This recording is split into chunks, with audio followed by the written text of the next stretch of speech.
Sernande. I've been 14 years here in Hong Kong, working as a domestic workers from Philippines, and I'm in a progressive labor union. It is in our advocacy to fight for the rights and welfare of domestic workers here in Hong Kong, and also we are fighting for our the political problems that we have in the Philippines, especially right now for the anti-terrorism bill. And also we had the advocacy and campaign regarding on the RH bill, which was been canceled in the Philippines as of this moment.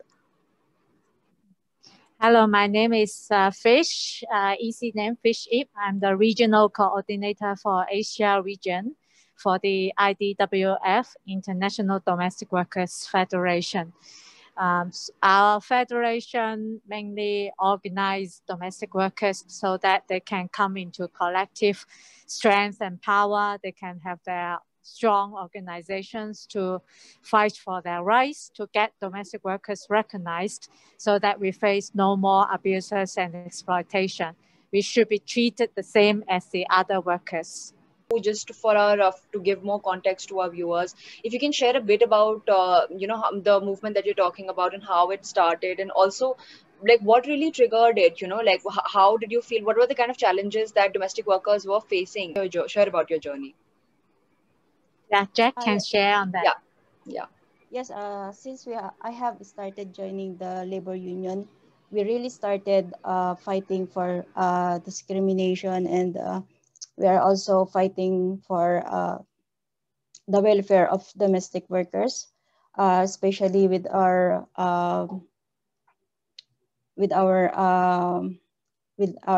rights as a worker here in Hong Kong.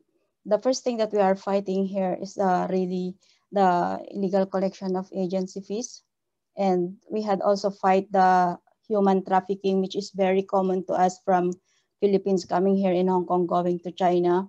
We are also fighting for the abuses that was done by employers here in Hong Kong. Yes, many countries, especially in Asia countries, do not recognize domestic workers as workers. Domestic workers are always excluded from the labor law. So that's why there are many abuses we face. And we work in private households. So meaning it's a place that no one is checking, no one is monitoring. So the employers see these workers as women, as someone from poorer countries or from ethnic minorities. They can easily abuse them. So that's why we want to change this.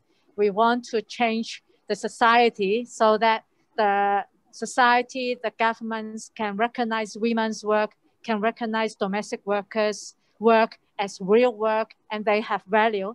And we should have decent wage, decent work, and work in a decent working hours. Thank you so much, Fish, for sharing that, and Jack for sharing. But like I completely agree with you, and this is something that is also being seen in many other countries as well. For instance, we were just talking to someone from Lebanon, and they were sharing about the kind of discrimination and the treatment that domestic workers over there as well get, and they in turn have a refugee crisis as well. So that makes things even more difficult. So I think this is sort of this whole issue of as well of someone migrating, and then the discrimination meted towards them from a different region, and obviously the racism that is there. So all of these problems, I can imagine how difficult things must be for domestic workers. We have started our advocacy. It's big changes now because our Philippine consulate is now monitoring those domestic workers who arrive in Hong Kong and going to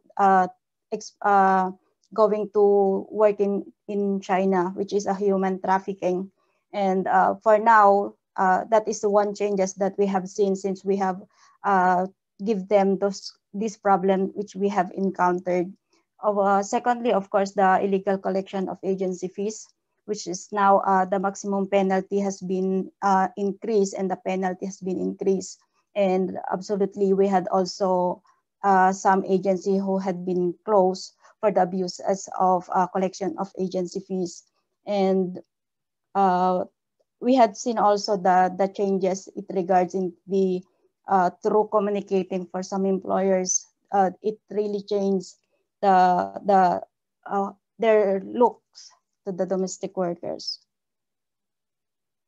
And I am very actually, I mean, all of this sounds really amazing. And given that it's just been, I think, 7-8 years, like that you mentioned, you've managed to, achieve so much. So I just wanted to ask, did you face any sort of serious lashback from any community, anyone who got like seriously offended by your, like anything that you were trying to do? Did you face any challenges or roadblocks there as well from Well, the as a government or domestic, anyone? Yeah.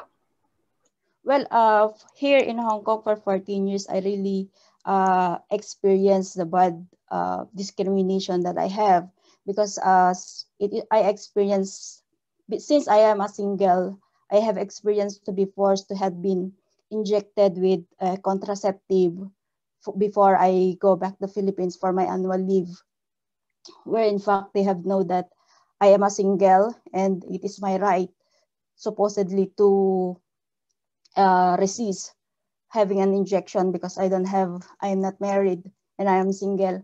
That is the first discrimination I ever had.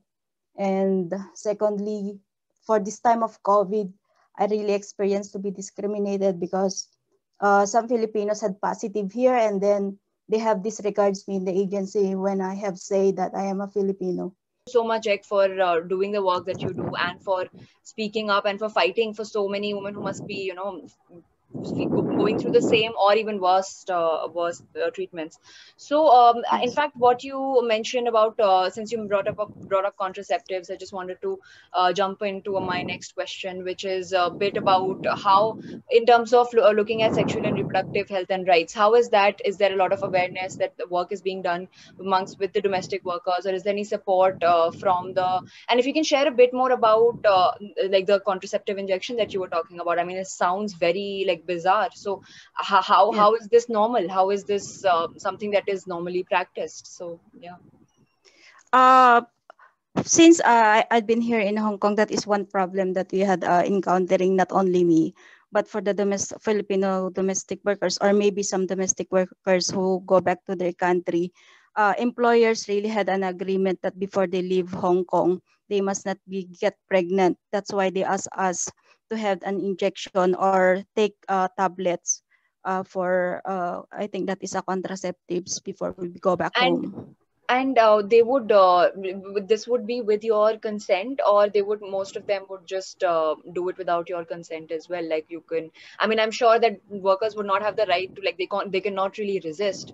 But Yes. were there also cases when they were not informed also, and like this happened? Uh, in my case, and some of my colleagues, they will inform you. They Hmm. will let you sign an agreement that Okay. to have that one before you Okay. go Okay. back to Philippines, and you're not allowed to get pregnant. Okay. So you don't have any choice but to take it, to accept that rather than losing your job. So that is, I think, a problem, one problem which when we go back to Philippines. It's horrifying and it's scary how to the extent to which society and men, so to say, can go to limit, and to control women and their body. If it happens that someone is with an unwanted pregnancy and they want to terminate, will they have easy access to getting a safe abortion, or will they have to do it through an unsafe way because they might not have the facilities or the infrastructure available? I I think think in the yeah. Fish Yeah, can speak it. in Hong Kong, abortion is allowed in Hong Kong, but of course there should be doctors testifying, saying that there should be an abortion, or if the woman is also allowed to have their own will to have abortion, but this is different for domestic workers, because for domestic workers, we do have news reporting from time to time that there were left behind babies, abandoned baby by migrant domestic workers, because basically you the migrant domestic workers find no way to keep the job and at the same time to keep the babies. Although in Hong Kong, we do have labor laws recognizing the maternity rights of the workers, of all workers, but in reality, the immigration laws make it very difficult for the migrant domestic workers to have children and babies in Hong Kong. So babies born in Hong Kong by the migrant domestic workers do not have any residency rights. So that is the main issues. Whenever the migrant domestic workers are pregnant, they usually will choose to go back to their home countries to bring up their babies. Since we've just come out, many countries are still coming out, many have not. We've come out of this huge lockdown that has happened, and which has completely changed the way we functioned. It has completely shifted people's lives and their everyday lives. And so we wanted to understand that how has it been different for domestic workers, the people that you work with, how has it been different for them in terms of the challenges that they had to face? As domestic workers during this very serious situation of pandemics, we are not allowed to take our rest day. And some of us is forced to work during our rest days because some of us have no rooms in our employer's house. So during our holiday, during that COVID-19 pandemic, we really stay and forced to work with them because we are not allowed to go out. So you were locked down inside with the employer. You were locked down with the employers. Yes. Most of the people were. Okay, that's yes. The employers are not locked down. They still go out. Yeah, of course, and still ask the domestic workers to go to a market to buy things. But on your rest days, you better stay at home. Yes. Oh wow. We are. Okay. Wow. If you say it's dangerous to go out, then you better like everybody stay at home. But this is not the case. Maybe Jack, you can talk more about the discrimination that we faced, like the police, the government, and the public. Assume the migrant domestic workers to be like easily infected with COVID-19. This kind of discrimination in the social media is a lot. It's very serious. During this COVID, there's really a lot of migrant workers who has lost their job, who had also not going back to their country. I am one of them who had lost my job during the pandemics because my employers had lost their job also during this COVID-19. So during those times, it's really very difficult to find a job.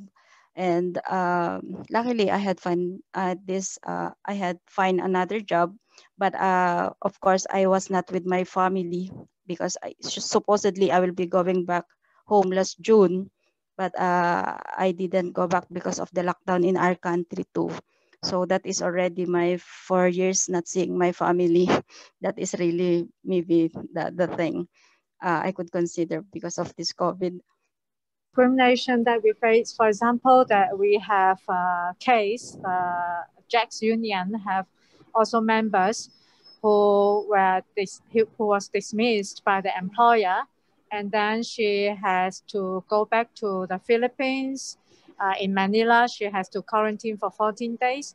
After going to the conference, another 14 days. And after, if she will be coming to Hong Kong, she will get another 14 days of quarantine. So imagine this is like 1.5 months quarantine days. And on top of it, there are also a lot of travels and lots of difficulties with the lockdowns in the Philippine side.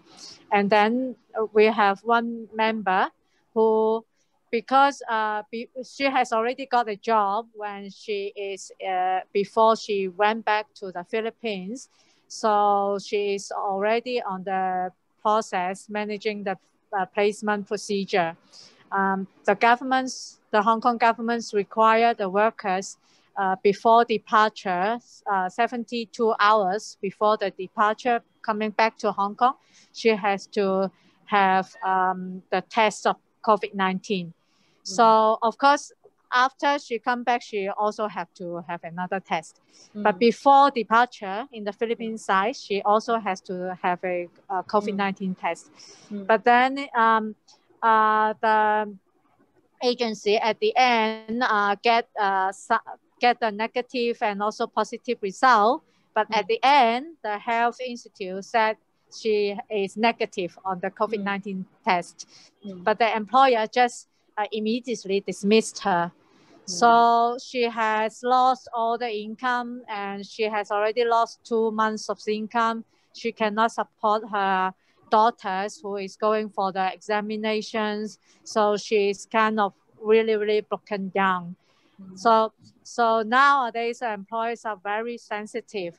Even when you are okay, you just have got a flu or a headache, they feel like you already got COVID-19.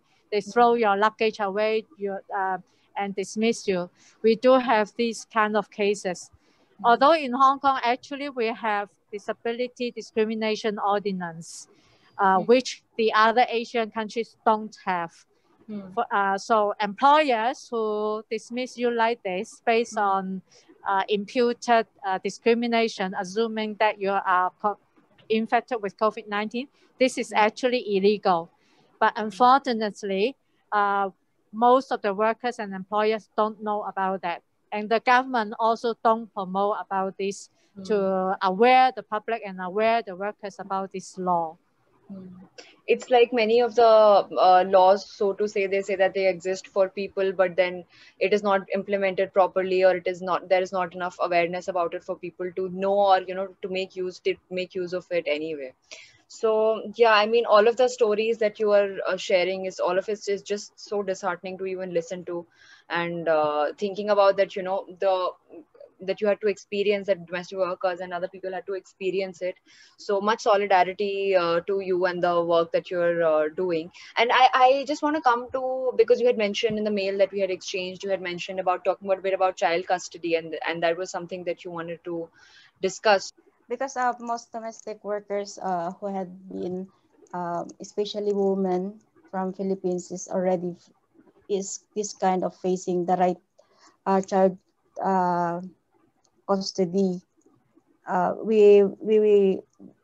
Most domestic workers who are working here had lost the custody of their children because they are far away, especially in our country, in the Philippines. When you are below, 7 years old below is for the mother's custody. But when you are already 8 years old growing up, you had the choice to choose whether with your mother and your father. But with the case of domestic workers, women domestic workers who had leave their children in their country, most of them has lost these cases. Their children goes to their father, and of course that is one thing which domestic workers makes is stressful, because they are losing their children in spite of their sacrifices, in spite of their patient working hard for them to give a better life. But when you go back to your country, it is really very heartening that most domestic workers, women domestic workers, didn't get this kind of custody for their children. Yeah, it's very scary, because I can't even imagine that like you said exactly, that you leave your entire life at one place and go start a new life in the conditions that you're living, and just to go back to find out that your child is not yours anymore. Thank you so much for sharing your experiences and the work that you're doing. Just my last question, I just wanted to ask that this COVID-19 and this lockdown has changed all of us a little bit, and how we do things. But so just wanted to ask you, Jack, that moving forward after, how do you see your work changing? Has it affected your work, in the sense that the progressive domestic workers, the front that you're talking about, has it affected your work as well, the lockdown? And how do you see it moving forward? We have still continued to educate our co-domestic workers here in Hong Kong regarding on their rights and welfare, so that they will be aware once their employer abuse them, especially during their holidays. we continue to reach out them Hmm. and tell them what they are supposedly going to do. And it triggers into our jobs. We are looking forward, of course, to be normal, and all the policies, all the laws that was provided by the Hong Kong government will be really implement properly for the sake and welfare of domestic workers who are working here and contributing to their economy. So that is how we look forward. We continue to do our works in order for us to have a better situation here in Hong Kong. And we will be recognized, really, as Fish Ip said, that domestic work is work. Yeah, definitely. And yeah, so much like all of our wishes to you and your movement and the work that you do. And indeed, and I'm pretty sure that whatever plans that you have and whatever goals that you are setting for the woman is that you're definitely going to achieve it, because you've already done so much in the past very few years that you have established the community. So thank you so much, Jake, for joining, and for Fish for setting this thing up, and for giving us the opportunity to talk to Jake. I think it's a privilege for us to talk to you. And thank you so much. Thank you so much, Bye. Ayesha. Bye. Thank you, Thank Fish. you.